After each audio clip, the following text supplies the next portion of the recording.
Hello, welcome to PopWire. My name is Roel, and today we are joined by Crystal Balint from the limited series Midnight Mass, streaming now on Netflix. Hello, Crystal. Thank you so much for joining us today. How are you doing? I'm very well, thank you. Thanks for having me. Awesome. Thank you for being here. All right. First off, how would you describe your new show, Midnight Mass? I would describe Midnight Mass as a fascinating look at faith and morality and human behavior. Hmm. It's a horror thriller, but I would say it's sort of more heavy on the human elements of the story, and I think it asks a lot of an audience, and it asks a lot of you to as a viewer to come to it with an open mind. Yeah, I mean that's sort of a weird representation, I think, of the show, but that's how I would explain it. Yeah. What was it about the show that drew you into wanting to be a part of it?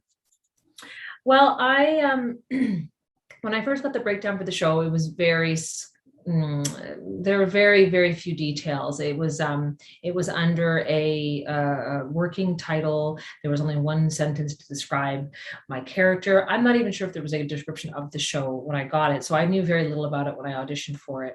Um, once I got the script, once I got the part, and I was very fortunate enough to come on and be a part of the show, and I read the scripts. I was really drawn to how, first of all, how in depth the script was. It was so well examined. All the characters were really well thought out. I mean, my discussions with Nick's my husband. Sorry, my discussions with Mike very early on in that process.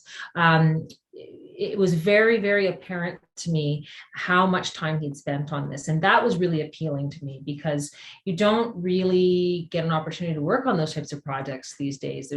There's so many projects being made, and people are coming up with new ideas and new scripts and new shows all the time.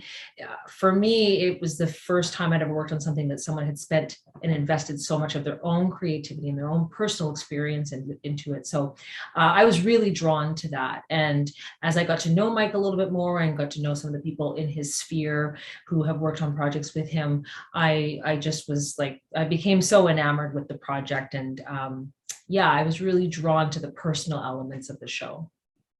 How would you describe your character, Dolly?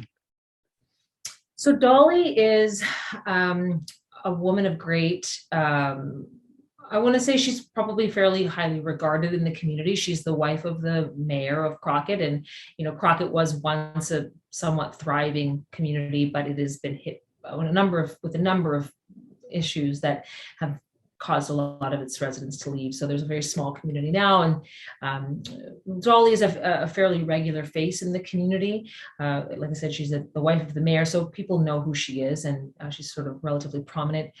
She's had a really hard time over the last several years. Her daughter was injured in what we'll call an accident, but we're not sure that it was an accident, and is now paralyzed. And so that's been really hard on Dolly.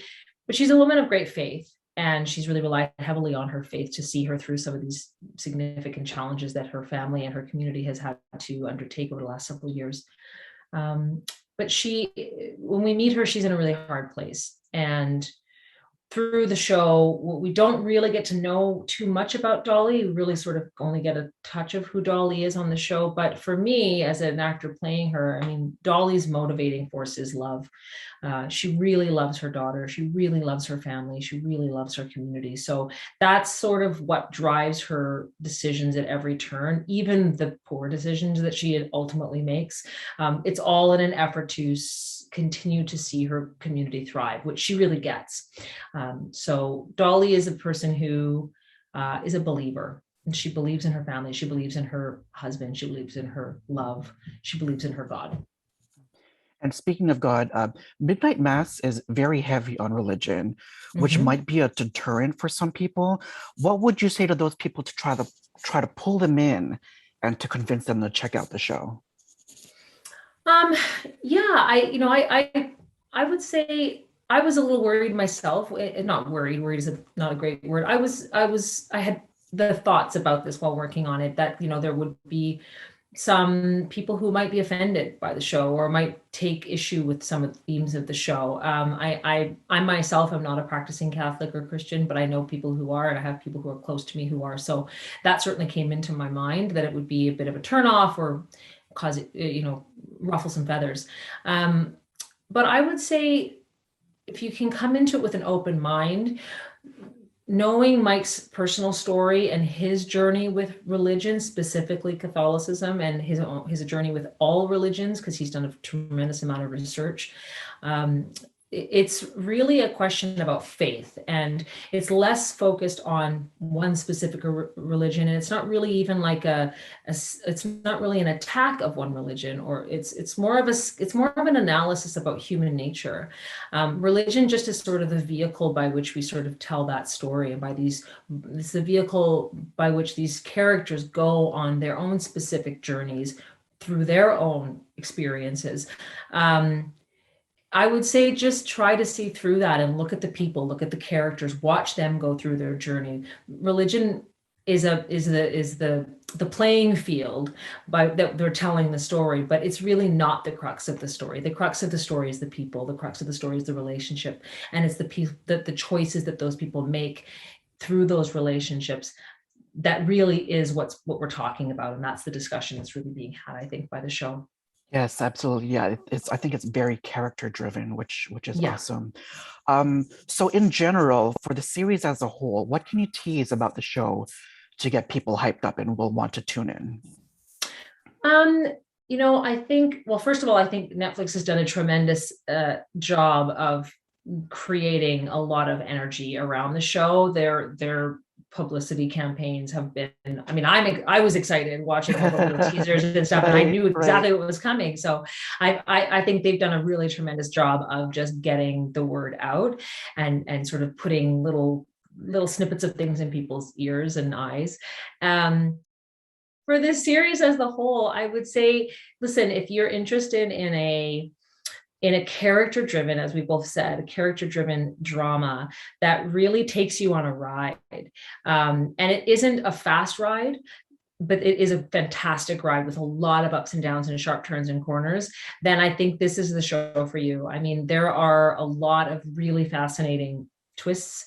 There are a lot of tremendous performances. I'm so proud of the cast of this show. I think that every single part of this show is so dialed in, and everybody really got the tone of the show, and everybody really, I believe every single person when they're talking, and it's hard not to take my eyes off everyone. And I know these people, and I spent a lot of time with them, and many of them are really good friends of mine now. So, but I would say, yeah, it's a character driven story that it's about love, and it's about faith, and it's about, the things we do for love and for faith, and the choices that we make that, for better or for worse, we do for those reasons, for love and for faith. So, I would say, come for the ride, come for the journey that we all go on, each character goes on, because every single person in the show takes a journey,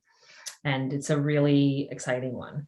When you were talking about the performances, I got goosebumps, because I agree with you that there were a lot of fantastic performances throughout the series. So before we move on to the next set of questions, we have a question for you from the actress Natalie Malaika, and let's look at that now. Great. Hi, I'm Natalie Malaika from Sci-Fi's Day of the Dead, and my question for you is, if you were any animal, which animal would you be and why? Hi, Natalie. Great question. If I were an animal, I would be, I think I'd have to say a cat, which is, I know there's a love-hate relationship with dogs and cats, and people are very much in one or the other camp, but I would have to say it would be a cat, because I think I'm very fastidious. I think I like things to be a certain way, which is very much like a cat. I think I can be a little bit anxious, if a little bit being a generous word. I think I can be anxious. But I also think like I love to be loved, and I know my people and I know my places, and if you get me in the right space, you can maybe rub my belly.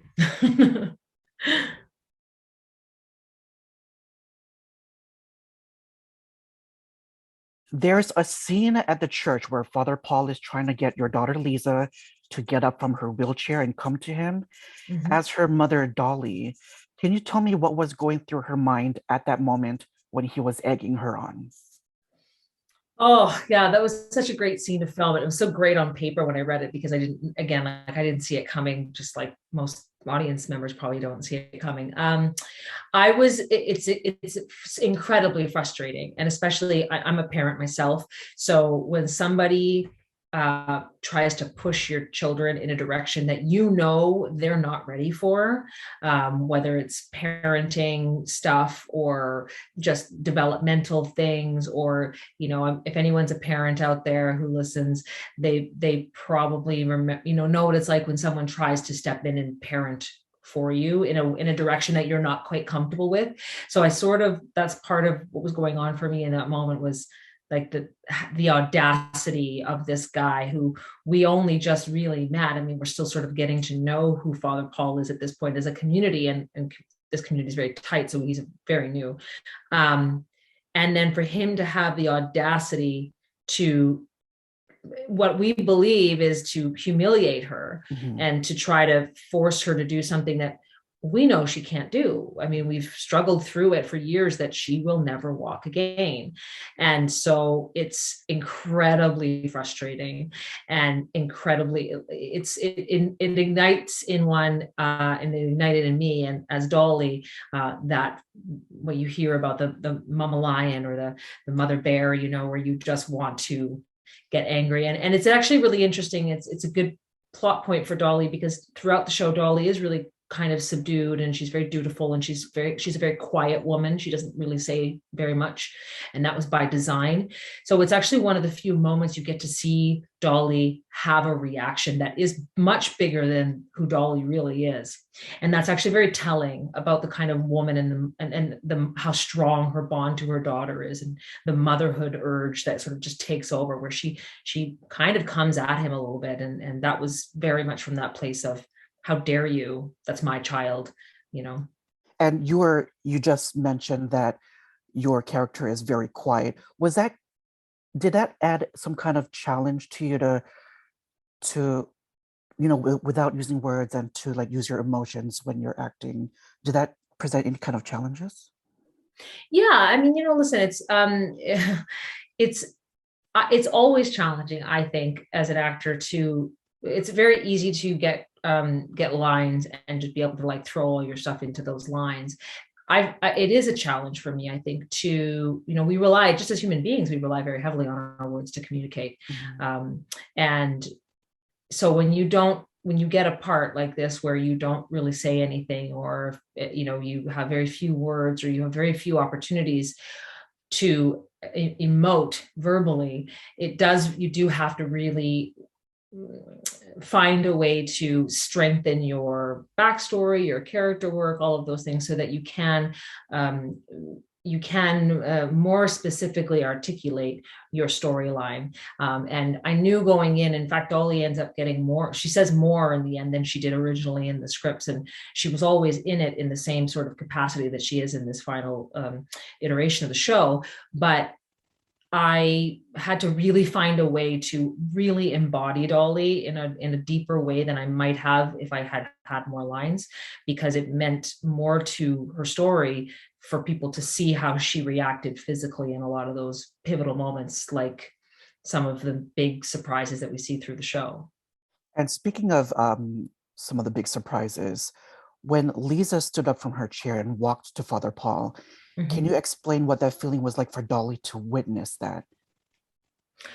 Oh, I mean, it's like, like I mentioned earlier, Dolly is in a really, really bad place when we meet her. She's really deeply sad. And the thing that she's been praying for more than anything over the last, we'll say 6 years since Lisa was injured, is for her daughter to be well, for her daughter to be, for lack of a better way of describing it, to be made whole.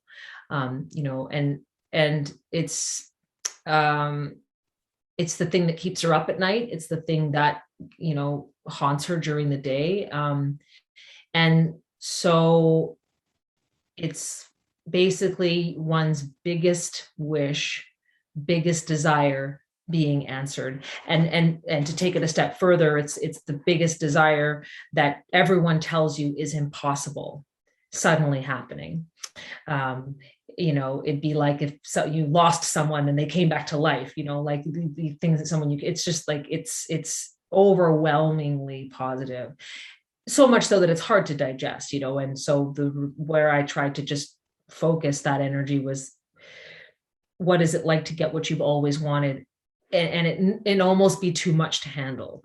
I think Dolly it's the reason, it's a pivotal point for Dolly, because it is ultimately the reason why Dolly takes the journey she takes through the remainder of the show, because that is everything she's ever wanted. And how could that gift ever lead to something wrong? And it's what blinds her throughout the rest of the show. So yeah, it's like utter relation. It starts to change her on a really cellular level at that point. Anara Simone, who plays your daughter Lisa, was fantastic. Yes. What was it like working with her?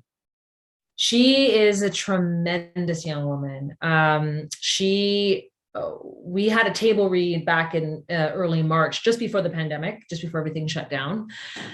And even at that point, we were all floored by people's performances. And Anara was, her monologue, her scene with Joe Colley in his trailer, which just is so heartbreaking. So heartbreaking. When we read it at the table read with, this is sort of the first time we're all getting together, many of us were in tears. She's a real raw talent, and she is a lovely, lovely woman, just an all around great gal. And she, it was really exciting to work with her, because she really is someone who I believe has just like an innate sense of how to do what we do. And it's sort of like a real natural talent for it, which is it's quite inspiring to be around. But on top of which, she's just a really lovely person. And I'm so excited that people are seeing the tremendous work she's done on the show. She's also working with Mike. She just worked with Mike on something else. So I'm really thrilled to see her journey as a young actress, because I think she's going to be one to watch. I think people are really going to want to see more of what she's doing. I'm sure by now you've seen the whole show. At least I hope you have. Twice, yes. Oh, wow. Yeah. What surprised you the most about the show? And what would you say is your favorite moment? It's a good question. I think what surprised me most about the show was, even after having read the scripts and shot the show and spent all that time with the characters and the actors and everyone, I was really surprised by the pace at which the show rolls out. By which I mean, there's those first 3 episodes are really like a slow burn. It's a slow burn, but I almost would think it's more like, it's like riding on a roller coaster or on a wave or something, where like there's little slow little dips and bumps, and you kind of, okay, I'm on this is okay, this is comfy, I'm getting to know these people. And then it just, like, I was really taken by, and this is a testament to not only the writing that Mike put into the show, but also the editing that he did, because Mike is also, he edited the show. Oh, wow. And as a director as well, this is a testament to all of those talents that he put into this show, that when that gear shifts in, I think, episode 4, then how I couldn't look away. Like, I have twins, and they're under the age of 5. And if anyone who is a parent who knows that it's impossible to find sometimes moments to do anything. I I had then like kids crawling on me, and I was like trying to watch it. I mean, I could not look away. And again, I spent all this time with the material. I knew the people in it, but I couldn't look away. So that surprised me. Not that it was going to be that good, but just that how compelled I was, that I wanted to see, I needed to see what would come next. And conversations I've had with people who have seen it since, friends and family and what have you, and just fans, that's a kind of an overwhelming theme. It's like, once you get to episode 3 or 4, it's like, it's a ride you can't get off of. Like, people are binging the last 4 episodes in one go, because you can't turn it off, because you got to keep going. So that's the thing that surprised me most. I think the scene that I enjoyed the most, I love the end of episode 6. I just love it. I just think I've seen it now, I think 4 times, because I watched it once, and then I watched it with my husband, and then we went back and watched it a second time, because we were just like, it's so surreal. It's such a beautifully shot scene. And I have very fond memories of shooting that scene. It took us for almost a week to shoot just that scene. So I just absolutely love that sequence. I think everybody's really tremendous in it. But I mean, it's like picking a favorite scene, like picking a favorite kid. It's so hard. There's so many things I love in it. So. And then on episode 7, it got pretty crazy. What was it like filming that last episode? It was like a movie. Well, yeah, I mean, the whole thing was like a movie. We shot the whole all 7 episodes as one singular, what they call a block. So we actually filmed it similar to how you might film a feature film, because we didn't shoot like episode 1 and then wrap it up, and then shoot episode 2 and then wrap it up. We shot them all out of sequence. So the entire 7 episodes was shot more like a feature film. So episode 7 as a standalone episode wasn't shot from beginning of episode 7 to episode and to the end. It was all over the place. So, and I actually am not in a tremendous amount of episode 7, although there is that final scene with everyone, you know, of course, before sunrise. Yeah. Which was just heartbreaking. And I remember shooting, that's the thing I most remember about episode 7.